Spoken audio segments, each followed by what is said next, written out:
ವಾಹ್, ಯಾಕೆ ಈಗ ಬಂತ ಸ್ವಾದ? ಖಂಡಿತ ಈಗ ಬಂತು ಅಸಲಿ ಸ್ವಾದ. MDH chunky chaat masala life ಅಲ್ಲಿ ಅಸಲಿ ಸ್ವಾದ ತರುತ್ತೆ. ಅಸಲಿ ಮಸಾಲ MDH. ಐತಿಹಾಸಿಕ ಮೈಸೂರು ದಸರಾಗೆ ಅದ್ಧೂರಿ ಚಾಲನೆ. ದೀಪಾಲಂಕಾರದಿಂದ ಕಂಗೊಳಿಸ್ತಾ ಇರುವ ಮೈಸೂರು. ಕುಸ್ತಿ ಆಹಾರ ಮೇಳಕ್ಕೆ ಚಾಲನೆ ಕೊಟ್ಟ ಸಿಎಂ. ತುಮಕೂರು ದಸರಾದಲ್ಲಿ ಗೃಹ ಸಚಿವ ಪರಮೇಶ್ವರ್ ಗಾಯನ. ಇದೆಲ್ಲವನ್ನು ನೋಡೋಣ ದಸರಾ ಸಂಭ್ರಮ ನ್ಯೂಸ್ ಟಾಪ್ನಲ್ಲಿ. ಸಾಂಸ್ಕೃತಿಕ ನಗರಿ ಮೈಸೂರಿನಲ್ಲಿ ನಿನ್ನೆಯಿಂದ ಐತಿಹಾಸಿಕ ನಾಡಹಬ್ಬ ದಸರಾ ಸಂಭ್ರಮ ಮನೆ ಮಾಡಿದೆ. ಹಲವು ಆಕ್ಷೇಪ ವಿರೋಧಗಳನ್ನ ಮೆಟ್ಟಿ ನಿಂತು ನಾಡದೇವತೆ ಸನ್ನಿಧಿಯಲ್ಲಿ ದಸರಾಗೆ ಬೂಕರ್ ಪ್ರಶಸ್ತಿ ವಿಜೇತೆ ಸಾಹಿತಿ ಬಾನು ಮುಸ್ತಾಕ್ ಚಾಲನೆ ಕೊಟ್ರು. ಕೇಸರಿ ಹಸಿರು ಮಿಶ್ರಿತ ಸೀರೆಯನ್ನುಟ್ಟು ಚಾಮುಂಡಿ ದೇಗುಲಕ್ಕೆ ಬಂದ ಬಾನು ಮುಸ್ತಾಕ್ ಗರ್ಭಗುಡಿಗೆ ತೆರಳಿ ಮೊದಲಿಗರಾಗಿ ನಿಂತು ಚಾಮುಂಡಿ ದೇವಿ ದರ್ಶನ ಪಡೆದ್ರು.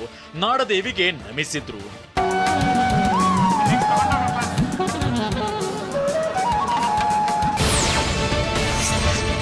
ಸಿಎಂ ಸಿದ್ದರಾಮಯ್ಯ ಸೇರಿದಂತೆ ಹಲವು ಸಚಿವರು ಬಾನು ಮುಸ್ತಾಕ್ ಜೊತೆ ದೇಗುಲಕ್ಕೆ ತೆರಳಿದ್ರು.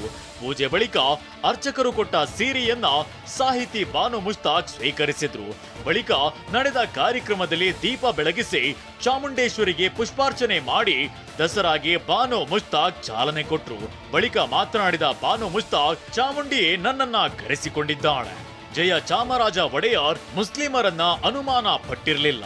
ನಮ್ಮದು ಸರ್ವ ಜನಾಂಗದ ಶಾಂತಿಯ ತೋಟ ಅಂತ ಹೇಳಿದ್ದಾರೆ. ಚಾಮುಂಡೇಶ್ವರಿ ದೇವಸ್ಥಾನಕ್ಕೆ ನನ್ನನ್ನು ಕರ್ಕೊಂಡು ಬರ್ತೀನಿ ಅಂತ ಹರಕೆ ಹೊತ್ತಿದ್ರು. ನನ್ನನ್ನು ಕರ್ನಾಟಕದ ಸರ್ಕಾರದ ಮೂಲಕ ಆಹ್ವಾನ ಮಾಡಿ ತಾಯಿ ಚಾಮುಂಡಿ ಕರೆಸ್ಕೊಳ್ತಾ ಇದ್ದಾಳೆ ಅಂತ ಹೇಳಿದೆ. ಮಹಾರಾಜರು ಜಯಚಾಮರಾಜೇಂದ್ರ ಒಡೆಯರ್ರವರು ಮುಸ್ಲಿಮರನ್ನು ನಂಬಿ ಮುಸ್ಲಿಮರ ಬಗ್ಗೆ ಅನುಮಾನ ಪಡೆದೆ ತಮ್ಮ ಅಂಗರಕ್ಷಕ ಪಡೆಯ ಸದಸ್ಯರನ್ನಾಗಿ ಮಾಡಿಕೊಂಡು ಅವರ ಬಗ್ಗೆ ಭರವಸೆ ಇಟ್ಟಂತಹ ಪ್ರಸಂಗ ನನಗೆ ನಿಜವಾಗಿಯೂ ಬಹಳ ಹೆಮ್ಮೆ ತರುವಂಥದ್ದು, ಬಹಳ ಆಪ್ಯಾಯಮಾನವಾದದ್ದು ಅಂತ. ಇದು ಸರ್ವ ಜನಾಂಗದ ಶಾಂತಿಯ ತೋಟ ಅಂತ ಹೇಳಿಬಿಟ್ಟು, ಈ ತೋಟದಲ್ಲಿ ಪ್ರತಿ ಹೂವು ತನ್ನ ಬಣ್ಣದಲ್ಲೇ ಅರಳಲಿ, ತನ್ನ ಸುಗಂಧವನ್ನೇ ಬೀರಲಿ, ಪ್ರತಿ ಹಕ್ಕಿ ತನ್ನ ರಾಗದಲ್ಲೇ ಹಾಡಲಿ. ಆದರೆ ಒಟ್ಟಿಗೆ ಸೇರಿದಾಗ ಅದು ಒಂದು ಸೌಹಾರ್ದದ ಸಿಂಫನಿ ಆಗಲಿ, ಮೇಳ ಆಗಲಿ, ಐಕ್ಯತೆ ಆಗಲಿ. ದಸರಾ ಒಂದು ಧರ್ಮದ ಹಬ್ಬವಲ್ಲ, ಎಲ್ಲ ಜಾತಿಗಳ ಧರ್ಮಗಳ ಹಬ್ಬ ಅಂತ ಸಿಎಂ ಸಿದ್ದರಾಮಯ್ಯ ಹೇಳಿದ್ದಾರೆ. ಹೈದರಾಲಿ ಟಿಪ್ಪು ಸುಲ್ತಾನ್ ಕೂಡ ದಸರಾ ಆಚರಿಸಿದ್ರು ಅಂತ ಸ್ಮರಿಸಿದ್ರು.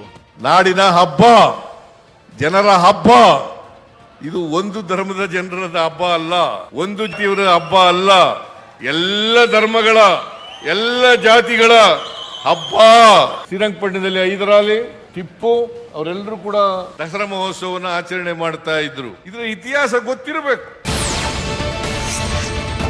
ಅತ್ತ ಬೆಟ್ಟದಲ್ಲಿ ದಸರಾಗೆ ಚಾಲನೆ ಸಿಕ್ಕರೆ ಇತ್ತ ಅಂಬಾವಿಲಾಸ ಅರಮನೆಯಲ್ಲಿ ಯದುವೀರ್ ಒಡೆಯರ್ ಅವರು ಖಾಸಗಿ ದರ್ಬಾರ್ ನಡೆಸಿದ್ರು. ಗುಲಾಬಿ ಬಣ್ಣದ ಪೋಷಕಿನಲ್ಲಿದ್ದ ಒಡೆಯರ್ ರತ್ನಚಕಿತ ಸಿಂಹಾಸನವೇರಿ ದರ್ಬಾರ್ ನಡೆಸಿದ್ರು. ಇದಕ್ಕೂ ಮುನ್ನ ದೇವರ ಮನೆಯಲ್ಲಿ ಯದುವೀರ್ಗೆ ಪತ್ನಿ ತ್ರಿಷಿಕಾ ಕುಮಾರಿ ಕಂಕಣ ಧಾರಣೆ ಮಾಡಿದ್ರು. ಸವಾರಿ ತೊಟ್ಟಿಗೆ ಆಗಮಿಸಿದ ಪಟ್ಟದ ಆನೆ, ಕುದುರೆ, ಹಸುಗಳಿಗೆ ಪೂಜೆ ಸಲ್ಲಿಸಲಾಯಿತು.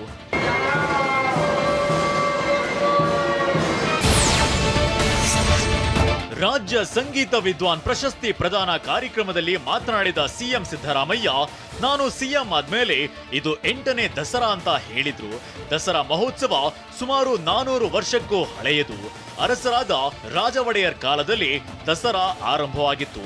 ಅದಕ್ಕೂ ಮೊದಲು ವಿಜಯನಗರ ಅರಸರು ಪ್ರಾರಂಭಿಸಿದ್ರು.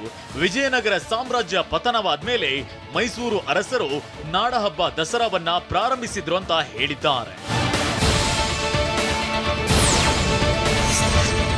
ವಿಶ್ವವಿಖ್ಯಾತ ಮೈಸೂರು ದಸರಾ ವಸ್ತು ಪ್ರದರ್ಶನಕ್ಕೆ ಸಿಎಂ ಸಿದ್ದರಾಮಯ್ಯ ಚಾಲನೆ ನೀಡಿದ್ರು. 153 ಮಳಿಗೆಗಳಿರುವ ಅಂಗಡಿಗಳನ್ನ ಸಿದ್ದರಾಮಯ್ಯ ಉದ್ಘಾಟಿಸಿದ್ರು. ಒಟ್ಟು 10 ಕೋಟಿ ರೂಪಾಯಿ ವೆಚ್ಚದಲ್ಲಿ ಕಾಮಗಾರಿ ನಡೆದಿದ್ದು, ಬೇಲೂರು ಹಳೇಬೀಡು ಶೈಲಿಯಲ್ಲಿ ಮಳಿಗೆಗಳ ನವೀಕರಣ ಮಾಡಲಾಗಿದೆ. ಈ ಬಾರಿ ಸಂಗೀತ ಕಾರಂಜಿ ಪ್ರೇಕ್ಷಕರ ಮನಸೆಳೆಯಲಿದೆ. MDH ಜನ ಮಸಾಲ. ಈಗ ಕಡಲೆ ಇರಲಿ, ಹಲಸಂಡೆ ಬೀಜ, ಕಪ್ಪು ಕಡಲೆ ಅಥವಾ ಬಿಳಿ ಕಡಲೆ, ಎಲ್ಲವೂ ಸ್ವಾದಿಷ್ಟವಾಗುತ್ತೆ.